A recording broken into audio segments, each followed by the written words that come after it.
Merci à Interphone d'être partenaire de cette 3e saison du podcast des entrepreneurs inspirants. Interphone, l'opérateur télécom 100% dédié aux entreprises.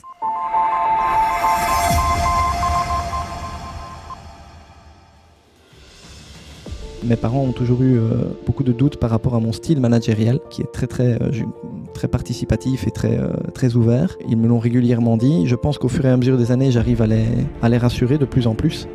Et donc là, il y a peut-être un changement du regard des autres, mais dans un esprit plus positif finalement.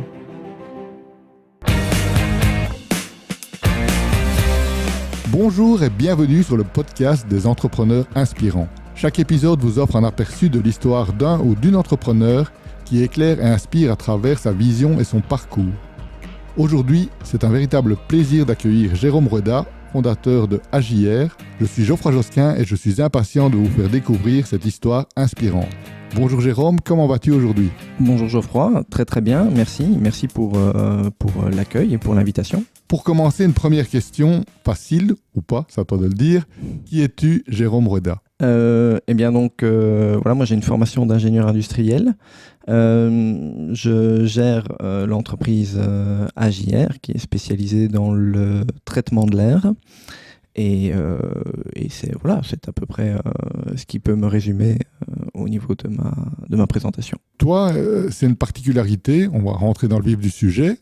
AJR, c'est une entreprise familiale qui n'est pas une entreprise familiale. Tu peux un peu développer ? Nous sommes une grande famille qui est active, une grande famille d'entrepreneurs, à peu près tous dans le même secteur d'activité qui est l'HVAC au sens large. Donc le chauffage, la climatisation, ventilation, etc. J'ai commencé ma carrière en tant qu'employé dans l'entreprise de mon papa, qui était actif dans le même secteur. Et j'ai choisi finalement, au moment où la question de la succession de l'entreprise s'est posée, j'ai choisi de ne pas reprendre l'entreprise familiale parce que j'ai toujours dit que si un jour j'étais patron d'une entreprise, qui n'était pas forcément l'objectif à la base, je voulais connaître l'entreprise en profondeur et je voulais savoir à un moment donné pourquoi on faisait telle ou telle chose de telle ou telle manière, savoir pourquoi on pratiquait telle procédure, etc. Et donc je ne me voyais pas reprendre l'entreprise familiale, je ne me voyais pas forcément gérant d'entreprise à la base, mais ce qui était certain, c'est que si j'étais gérant d'entreprise, je voulais être gérant de ma propre entreprise. Et peux-tu nous emmener à travers les moments clés de ton aventure entrepreneuriale ? Mais je dirais déjà, ça a commencé très tôt parce que, comme je le disais, j'ai eu la chance de grandir dans une famille très entrepreneur et j'ai eu des parents très intelligents tout au long de mon parcours scolaire qui m'ont permis de me former au-delà de ma scolarité. De mes 15 ans à mes 23 ans, chaque été, j'étais en job d'étudiant dans l'entreprise familiale. Et j'ai eu l'occasion de pratiquer l'ensemble des postes, l'ensemble des métiers au sein de l'entreprise.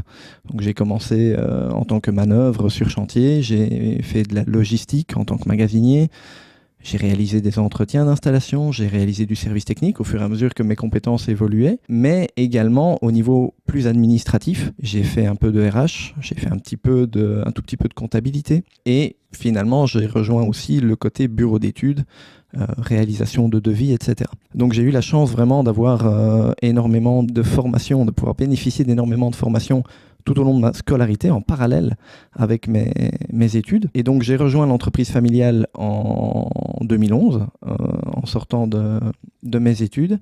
Et quand la question de la reprise de l'entreprise s'est posée, j'ai choisi de rester en tant qu'employé dans l'entreprise en me disant que j'avais aucun souci à avoir ce statut d'employé et pas forcément être entrepreneur. Et donc finalement mon père a revendu l'entreprise à un investisseur. On voyait ça comme une opportunité à l'époque, mais très vite ça n'a pas rencontré mes attentes. On a vu vraiment un changement au niveau RH qui ne me convenait plus du tout. Et donc c'est là que j'ai décidé de créer ma propre entreprise pour pouvoir de nouveau retrouver ce qui était mes valeurs et ce qui était celle de mon père aussi à la base. Et donc voilà, c'est comme ça qu'on en est venu à créer l'entreprise AJR. Tu peux un peu développer le moment clé où tu as décidé de devenir entrepreneur? Vraiment une question humaine. Je suis quelqu'un d'assez, c'est paradoxal pour un entrepreneur, mais je suis quelqu'un d'assez intolérant au stress. Et je me suis rendu compte que suite à la reprise de l'entreprise, je ne me sentais plus vraiment bien dans ma peau, dans mon job, parce que justement ces valeurs humaines ne me correspondaient plus. Et donc j'ai décidé à un moment donné de me dire ok, il faut que je me sorte de là pour à nouveau me sentir bien dans ma peau, bien dans mon travail. Et donc c'est comme ça que je me suis dit, la façon la plus sécurisante de le faire, c'est de me lancer dans l'entrepreneuriat.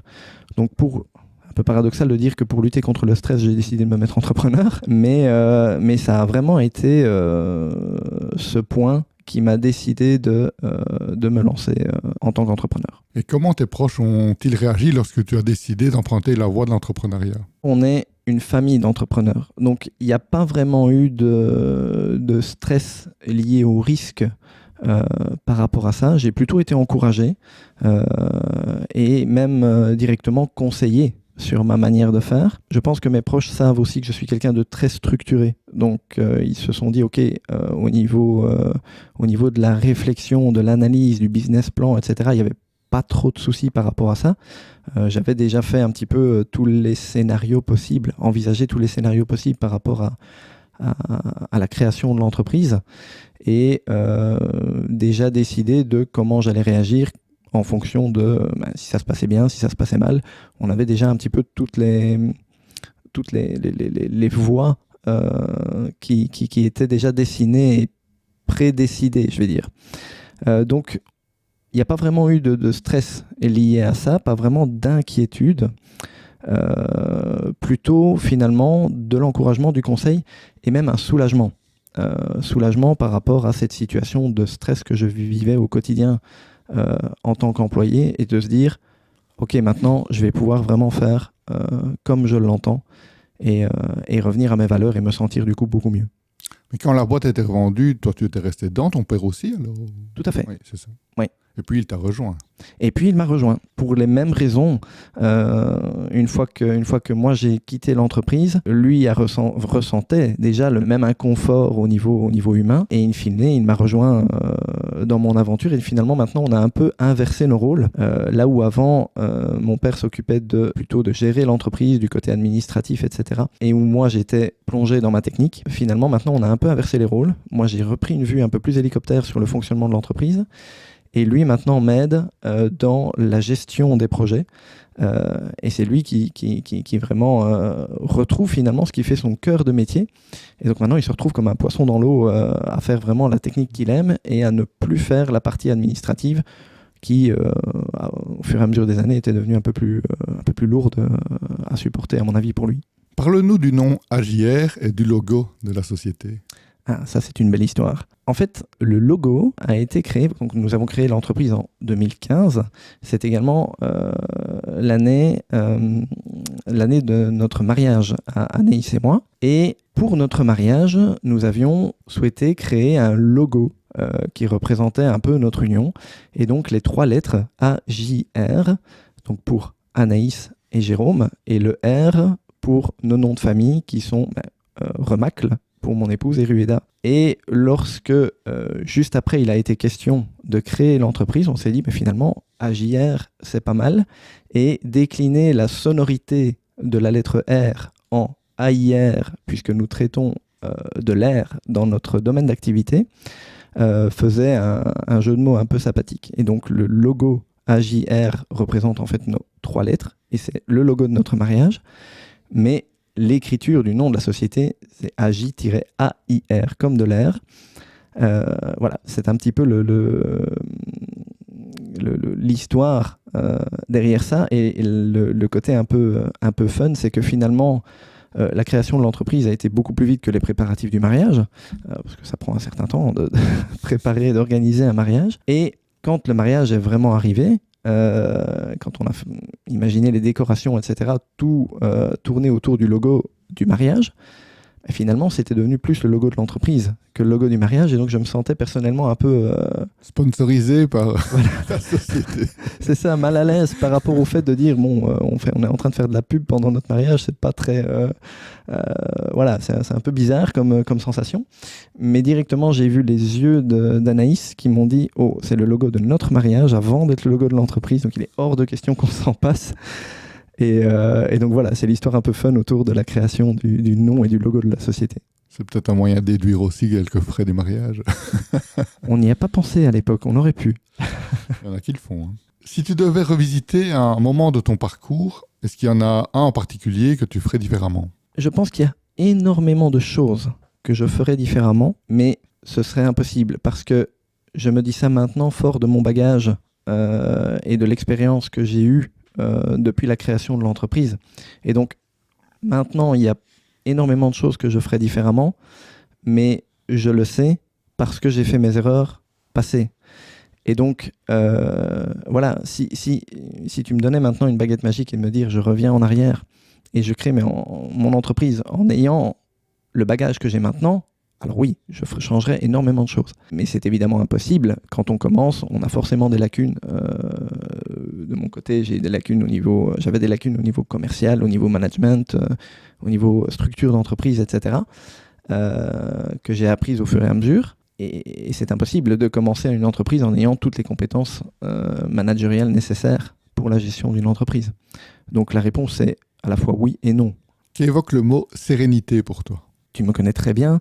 Le mot sérénité, c'est vraiment le terme central autour duquel on axe toute l'entreprise. C'est une prise de conscience que j'ai fait récemment grâce à la lecture du livre The Reason Why de Simon Sinek. J'ai pris conscience que ce mot était central depuis le début de la création de l'entreprise.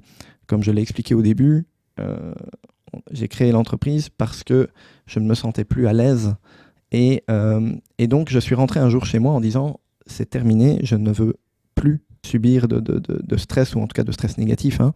Et donc le meilleur moyen que j'ai trouvé derrière ça, c'est de me dire ok, je veux garantir ma propre sérénité. C'est un peu égoïste, hein, le point de départ, c'est de dire je veux garantir ma propre sérénité. Mais finalement le meilleur moyen de remplir cet objectif égoïste, c'est d'être altruiste. Et c'est de garantir cette sérénité pour mes collaborateurs et pour mes clients. Et je pense que si, dans mon rôle, je m'assure que mes collaborateurs sont sereins, eux-mêmes vont s'assurer que mes clients sont sereins. Et c'est uniquement comme ça que je vais parvenir moi-même à être serein. Je dis souvent que mon premier rôle en tant que manager, c'est de m'assurer que mes collaborateurs arrivent le matin avec le sourire et qu'ils repartent le soir avec ce même sourire. Si je parviens à faire ça, ce sont eux qui vont faire finalement 90-95% du travail derrière. Donc cette sérénité est vraiment le maître mot, le mot central de notre réflexion au quotidien, de nos valeurs. Quelles ont été les sources d'inspiration majeures, et le sujet va t'intéresser je pense, pour toi en tant qu'entrepreneur, qu'il s'agisse de lecture, de mentors ou d'expériences vécues ? Parce que je sais que tu lis beaucoup de livres de développement personnel notamment. Tout à fait. Donc les livres, ça c'est certain, depuis quelques années maintenant. En fait, étant plus jeune, je lisais beaucoup, mais je lisais beaucoup de romans et donc pas forcément de livres sur le développement. Et j'ai finalement arrêté parce que une fois que je suis dans un livre, ça devient une drogue, j'arrive plus à m'arrêter et donc je passais trop de temps là-dessus et je perdais du temps pour le reste. Donc j'ai finalement, à contre-cœur, arrêté de lire. Et finalement, j'ai repris il y a pas longtemps, enfin il y a quelques années maintenant, notamment grâce aux livres audio, qui me permettent finalement de valoriser mon temps en voiture ou d'autres choses, ou quand je tonds la pelouse ou des choses comme ça, de valoriser ce temps à un moment où voilà, je peux faire d'autres choses en même temps. Donc effectivement, les lectures sont en permanence des sources d'inspiration. Les podcasts, à la limite, les podcasts, j'ai aussi un peu ralenti. J'en fais moins que j'alterne avec des livres qui vont plus en profondeur dans un seul sujet, que les podcasts où finalement on en arrive à avoir 10 idées à la journée et de ne pas savoir les suivre et les concrétiser toutes. Donc une alternance de podcasts et de livres audio. Maintenant, les premières sources d'inspiration, c'est la famille. C'est la famille d'entrepreneurs qui est autour de moi. Ce sont mes parents, mon frère également, qui est aussi gérant de sa propre entreprise, toujours dans le même domaine d'activité. Donc on peut pas mal discuter entre nous. J'ai pu bénéficier de leurs conseils. Évidemment, quand on a des réunions de famille, les sujets sont souvent liés au travail, mais on est tous animés de la même passion, et donc c'est pas du tout une contrainte ou un problème. Et alors une dernière source d'inspiration que je citerai, c'est le réseautage de manière générale. J'ai commencé à rejoindre un groupe d'entrepreneurs, le Break to Biz de Namur, en 2018, poussé dans le dos par ma maman et par mon épouse, qui m'ont dit il faut que tu ailles dans ce genre de réseau pour te faire connaître, etc. Et donc j'y allais avec les pieds de plomb, avec cette fameuse idée du ouais mais non, moi j'ai autre chose à faire que d'aller boire un café le matin, discuter avec des gens et perdre mon temps. Cette idée qu'on a parfois autour du réseautage. Et puis ça a été un véritable déclic quand j'y suis allé, de me dire mais non, c'est autre chose que ça. Et plus loin que simplement l'objectif premier de ces réseaux qui est de faire des affaires, il y a ce côté développement personnel qui est très important et que moi j'ai vraiment profité avec le réseautage. Réseautage où tu es en passe de te remplacer aussi par ton épouse, non ? Tout à fait, dans le même objectif en fait. J'ai ici eu l'opportunité de demander à mon épouse de me remplacer pendant 1 mois et demi dans ce cercle d'affaires, au Break to Biz. Ça remplissait un double objectif. J'étais indisponible pendant 1 mois et demi, donc mon épouse je lui ai demandé de me remplacer. Et je me suis dit, mais ça va peut-être lui permettre à elle aussi de bénéficier de cette source de développement personnel. Et elle y a pris goût. Et donc finalement, ce remplacement va a priori devenir définitif et me permettre à moi de dégager du temps pour d'autres activités de réseautage, d'autres sources de développement personnel et d'autres activités au sein de l'entreprise évidemment. Notamment le mentorat, je crois. Oui, le mentorat et le mentoré. Puisque effectivement je rejoins le réseau Entreprendre en tant que membre au début, et en toute honnêteté voilà, j'ai été très flatté d'être invité à rejoindre ce réseau. Je ne me vois pas encore suffisamment structuré pour être mentor. Donc dans un premier temps, je préfère voir un petit peu comment ça se passe, mais qui sait, après, je serais très heureux de pouvoir transmettre ce que moi j'ai appris au fur et à mesure du temps à des jeunes qui commencent. Mais en même temps, ce réseau va me permettre aussi d'être mentoré, puisque je postule maintenant aussi pour le programme Croissance, afin de renforcer encore l'entourage autour de l'entreprise et les sources de conseils pour garantir une évolution saine et efficace. Quel est l'accomplissement dont tu es le plus fier aujourd'hui et que tu souhaites partager avec notre audience ? Clairement, l'équipe qu'on a réussi à créer chez AJR. On a vraiment une équipe qui est formidable autour de nous, des gens qui sont très impliqués. C'est le résultat, je pense, de beaucoup de choses. C'est évidemment lié aux personnes en elles-mêmes. On peut pas impliquer des personnes si elles n'en ont vraiment pas l'envie. Clairement, voilà, je les remercie pour ça, d'être impliqués, d'être présents et de travailler, de mettre le cœur à leur travail et au développement de l'entreprise. Maintenant, c'est aussi un résultat d'une grande transparence. Je suis quelqu'un qui partage beaucoup, qui demande des avis. Et donc, voilà, quand je suis face à une question, face à une inquiétude, il m'arrive souvent de me lever de mon bureau et d'aller retrouver mes collègues. Quand j'arrive dans leur bureau, que je prends une chaise, que je m'assieds au milieu et qu'il y a un silence de 30 secondes, ils savent très très bien que ça présage une discussion sur un sujet qui me préoccupe. C'est vraiment cette équipe et ces échanges dont je suis le plus fier. Comme je le disais tout à l'heure, mon rôle, c'est vraiment de m'assurer que tout le monde sourit le matin et le soir, avant et après le travail. Et voilà, c'est cette équipe, c'est cette implication, c'est vraiment ça dont je suis le plus fier. Tu parles de tes collègues, comment décrirais-tu ton style de leadership ? Je suis quelqu'un de très participatif. Je suis très très transparent quand on revient d'avoir été faire une situation ou un bilan chez le comptable.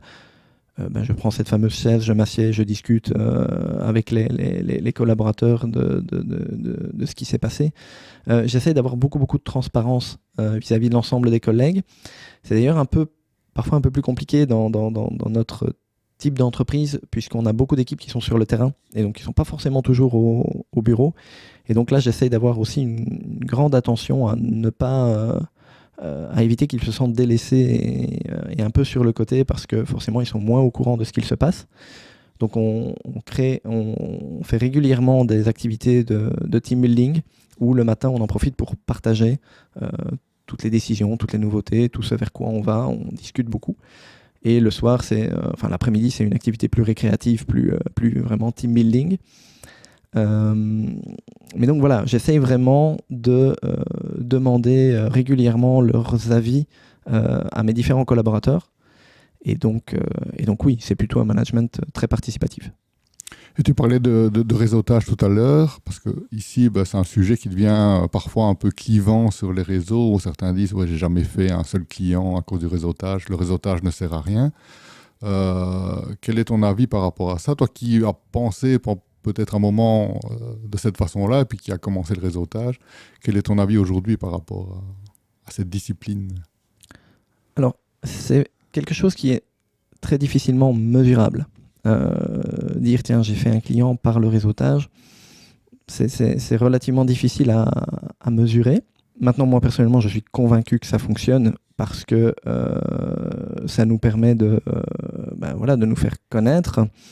Et donc finalement, par le bouche à oreille, il n'y a rien à faire, le meilleur moyen pour faire de l'acquisition de clients, en tout cas le moyen avec le meilleur taux de retour. Donc voilà, je suis convaincu que ça fonctionne grâce à ça. Mais si on me disait demain, le réseautage, c'est certain, ça ne rapporte aucun client, c'est pas pour autant que j'arrête. Parce que pour moi, la première valeur du réseautage n'est pas forcément le chiffre d'affaires que ça génère derrière. C'est surtout ce côté de développement personnel qui, in fine, nous permet de nous améliorer en tant que personne, en tant qu'entrepreneur, en tant que société, et de facto d'améliorer l'efficacité de notre entreprise et donc son chiffre d'affaires et l'envie des clients de travailler avec nous. J'ajouterais même, ça permet de trouver des clients, mais ça peut aussi permettre de trouver des fournisseurs ou des prestataires. C'est sûr. Oui, tout à fait. Face aux inévitables défis de l'entrepreneuriat, quel a été ton plus grand obstacle et comment l'as-tu transformé en opportunité? En fait, quand j'ai créé mon entreprise, j'avais 2 clients qui assuraient la première année à eux seuls 95% du chiffre d'affaires de l'entreprise. C'est une grande chance quand on démarre une entreprise d'avoir déjà une clientèle qui permet d'assurer un chiffre d'affaires qui rend l'entreprise rentable dès la première année. Mais malgré tout, je dis toujours, c'est une tour de Pise. C'est bien, mais s'il y a un problème, ça s'écroule très rapidement. Et donc, je me suis très vite concentré sur le fait d'essayer de consolider les bases de l'entreprise et donc de diversifier le type de clientèle. Et une fois que j'ai réussi à faire ça, on a aussi diversifié les produits et les services que l'on propose, toujours avec cet objectif de conserver une certaine qualité. Donc c'est pas dire qu'on court 3 lièvres à la fois. On pratique des métiers qui sont tous liés aux mêmes compétences, mais ça nous permet, le fait de travailler dans les pompes à chaleur, dans la déshumidification, dans la climatisation, dans la ventilation. Finalement, on n'a pas vraiment de période creuse d'activité saisonnière, puisqu'on fait du chaud en hiver, on fait du froid en été, et le reste du temps, on ventile ou on déshumidifie. Donc, c'est une chance du coup d'avoir pu consolider les activités pour éviter justement que quand un secteur va mal, il y en a un autre qui peut prendre le relais et compenser. Et une question que j'affectionne particulièrement, c'est sur la marque personnelle. Donc toi qui côtoies quand même pas mal de dirigeants d'entreprises, de PME comme toi, est-ce que tu remarques une certaine pudeur ou timidité de certains entrepreneurs à s'exposer, que ce soit, on en parlait du réseautage, mais aussi et surtout sur les réseaux sociaux? C'est certain. Je suis peut-être un des premiers à ce niveau-là. Je pense qu'il faut qu'on se mette beaucoup plus en avant, qu'on se vende beaucoup plus et finalement, c'est peut-être malheureux de le dire comme ça, mais qu'on se vante beaucoup plus. des réussites que l'on a, etc. On a tendance à être un petit peu trop modeste si on regarde par rapport aux autres cultures qui nous entourent à travers le monde. Et c'est clairement un frein au développement des entreprises. Donc il faut pouvoir se vendre, montrer ses qualités, mettre ses qualités en avant, mais toujours honnêtement. Faut pas bêtement mettre un beau décor et dire oui, je sais tout faire, je suis le meilleur, je suis le plus beau, je suis le plus fort. Il faut rester honnête, mais il faut être honnête envers ses clients, mais il faut aussi être honnête envers soi-même et ne pas à contrario se dévaloriser par peur de ne pas être assez modeste. Donc c'est clair qu'il y a un gros travail à faire là-dessus dans notre culture de manière générale, et j'essaye de me corriger aussi sur ce point de vue-là, mais tout en gardant cet esprit, cette honnêteté et finalement dans l'alignement des intérêts de tous. Je pense que si on arrive à aligner l'intérêt du client, l'intérêt de l'entrepreneur, l'intérêt des collaborateurs, ça rejoint ce que je disais tout à l'heure sur la sérénité, il n'y a pas de raison que ça se passe mal. Tu dis voilà, se vendre, se vanter. Est-ce que tu as remarqué un changement du regard de ton entourage élargi cette fois-ci par rapport à ta réussite ou ton succès entrepreneurial? Pas vraiment. Je suis quelqu'un de très transparent. Comme j'ai dit tout à l'heure, je partage beaucoup et donc j'ai très peu de secrets. Moi, j'ai toujours envie de dire que si on est gêné de dire quelque chose, c'est que finalement on ne le dit pas assez, ou en tout cas on ne va pas assez profondément dans ce qu'on dit. À partir du moment où on n'est pas quelqu'un de profondément malhonnête, il n'y a aucun problème à dire la vérité. Je veux dire, si on a décidé de faire quelque chose, c'est pour une raison, si c'est pour une raison honnête, il n'y a aucun problème à le dire et à aller plus loin dans la transparence. Donc, à partir du moment où on est très transparent, je pense que le regard des autres est beaucoup plus... il n'y a pas de souci, quoi. Si on arrive à faire sentir à nos interlocuteurs qu'on est transparent et qu'on est très clair et très cash, comme j'aime le dire, il n'y a pas de souci par rapport au regard des autres. Personnellement, j'ai pas mal aussi d'autodérision. Ça aide au niveau du regard des autres. Peut-être la seule chose que je regrette un petit peu, c'est mes parents ont toujours eu beaucoup de doutes par rapport à mon style managérial, qui est très participatif et très ouvert. Ils me l'ont régulièrement dit. Je pense qu'au fur et à mesure des années, j'arrive à les rassurer de plus en plus. Et donc là, il y a peut-être un changement du regard des autres, mais dans un esprit plus positif finalement. Quelque chose qui passe de l'inquiétude au fait d'avoir un petit peu plus être un peu plus rassuré par rapport à ça. Je parlais aussi du regard des autres par rapport à la réussite, notamment, est-ce que tu as été confronté à de la jalousie de certains ou... Non, et de nouveau parce que transparence, autodérision, ça aide, je pense, à rester humain et à se dire j'ai la réussite que j'ai, qui est peut-être meilleure d'un point de vue réussite entrepreneuriale que d'autres, qui est certainement moins bonne que d'autres aussi. La réussite se définit en fonction des objectifs de chacun. Si on demande à des gens s'ils ont réussi, on peut avoir énormément de personnes qui vont dire oui et qui ont en fait atteint des objectifs tout à fait différents. Il y a des gens qui ont réussi en se disant moi j'arrive à vivre en travaillant peut-être pas forcément à temps plein parce que ça me permet de m'adonner au sport, de me concentrer sur ma vie de famille, sur d'autres choses. La réussite n'est pas forcément entrepreneuriale. Et donc moi j'ai aucun tabou par rapport à ça et je pense que ça aide à éviter justement ces jalousies. Et en dehors de ton rôle d'entrepreneur, quelle passion ou hobby enrichissent ta vie? Le sport, mais pour moi, mon métier fait partie de mes passions. Le fait de travailler dans mon entreprise et de la développer, c'est également une passion. Et tout le défi, si on veut vraiment s'épanouir à fond dans son métier, c'est de réussir à se concentrer sur les tâches qui nous passionnent ou, dans l'autre sens, à se passionner pour les tâches qu'on est obligé de faire. Par exemple, on m'aurait dit il y a quelques années que j'allais être manager, regarder les chiffres de la comptabilité, faire des analyses plus financières, etc. J'aurais dit, Non, ça c'est pas pour moi. Moi, je veux avoir mon tournevis en main, je veux dépanner une pompe à chaleur, je veux résoudre des problèmes physiques sur des machines. Et là, maintenant, finalement, je me prends de passion pour ce que je suis en train de faire, qui est l'analyse plus stratégique et à long terme de l'entreprise. Voilà, les passions, les hobbies, j'en retrouve un petit peu dans tous les aspects de ma vie. Comment est-ce qu'on équilibre sa vie professionnelle avec sa vie privée quand on travaille avec son épouse? On ne le fait pas.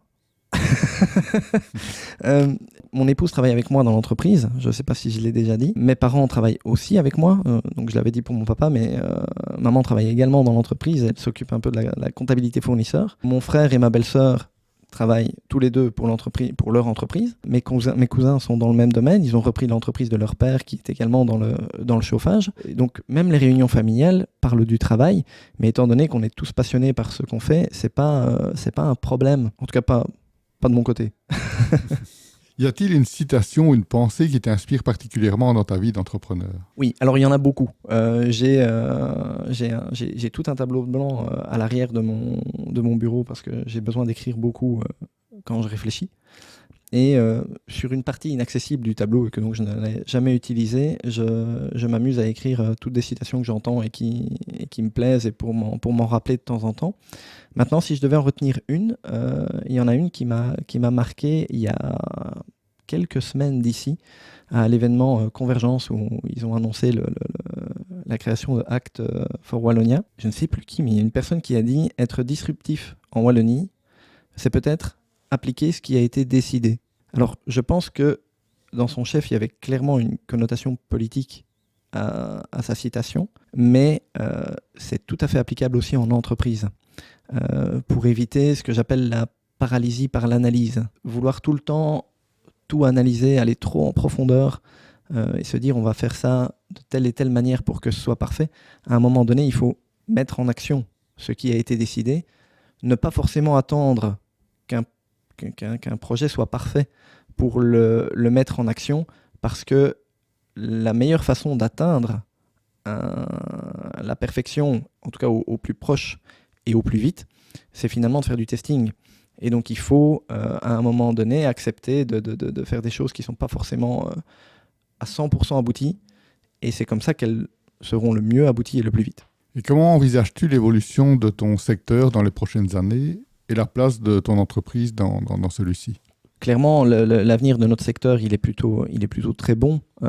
Les pompes à chaleur, la climatisation, la ventilation, on est dans une dynamique d'isolation des bâtiments, de réduction des consommations énergétiques. Et donc on est clairement dans notre position un acteur de cette évolution.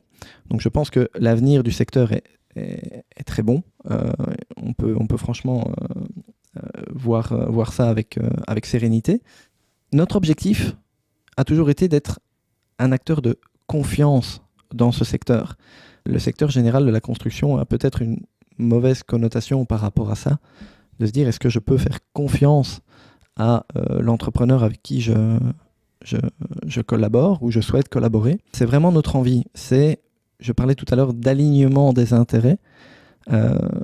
C'est vraiment notre objectif d'aligner les intérêts du client et de la société. Et quand je dis la société, ça veut dire la société, la direction, les collaborateurs. Et je pense que si on parvient à faire ça, il y aura forcément une notion de confiance. Et donc on veut vraiment être reconnu comme un acteur de confiance dans ce secteur qui est déjà très fort actuellement, mais qui va encore évoluer dans les années à venir. Et pour terminer, pourrais-tu partager avec nos auditeurs 3 fondamentaux de la réussite d'après toi? Oui, je pense en avoir parlé des 3 au cours de cette discussion. Le premier, c'est l'entourage aussi bien familial que professionnel. Donc il faut s'entourer. Il y a plus d'idées dans 2 têtes que dans une, donc il faut partager, il faut vraiment pas avoir peur de s'entourer de personnes et de demander des avis et des conseils. Et c'est finalement en réunissant les idées, les réflexions de tout le monde qu'on parvient à trouver les meilleures solutions. La transparence. Ça rejoint un peu ce que je viens de dire, mais vraiment une grande transparence, que ce soit vis-à-vis des clients, vis-à-vis des collaborateurs, vis-à-vis de l'entourage. Ne pas avoir de secret quand on souhaite être honnête, quand on fait les choses de manière honnête, il n'y a pas à cacher des choses. Si on est gêné de dire quelque chose, c'est qu'on n'a pas été assez loin dans la transparence. Et alors le dernier point, c'est la structure. Je pense que une entreprise a besoin d'une structure pour performer, pour réussir. Et donc ça, c'est primordial aussi dans la réussite d'une entreprise. Est-ce qu'il y a une question que je ne t'ai pas posée, que tu aurais voulu que je te pose? Oui, il y a un sujet dont je trouve qu'on ne parle pas assez, c'est l'onboarding des entrepreneurs. Comme je le disais tout à l'heure, moi quand j'ai commencé en tant qu'entrepreneur, j'avais des compétences métiers, mais j'avais des lacunes au niveau RH, au niveau compta, au niveau finance, au niveau management de manière générale, au niveau commercial. Ça, je les ai toujours et je suis en train d'essayer de les régler. C'est le prochain point sur lequel nous devons clairement nous améliorer. Et je trouve qu'il faut absolument mieux encadrer les entrepreneurs qui se lancent pour les aider justement à se structurer, mais à se structurer à 360 degrés au niveau de leur entreprise. Donc, c'est-à-dire les compétences métiers, voilà, un petit entrepreneur qui se lance, généralement les a, mais il y a toute une panoplie de compétences derrière qu'il n'a pas et pour lequel il lui faut absolument de l'aide si on veut que les entreprises performent plus vite et mieux. Un grand merci Jérôme pour ce partage inspirant. Chers auditeurs, si vous avez aimé ce podcast, n'hésitez pas à le partager et à vous abonner. On se donne rendez-vous prochainement pour d'autres rencontres et d'autres doses d'inspiration. À très bientôt. Merci et bonne journée à tous.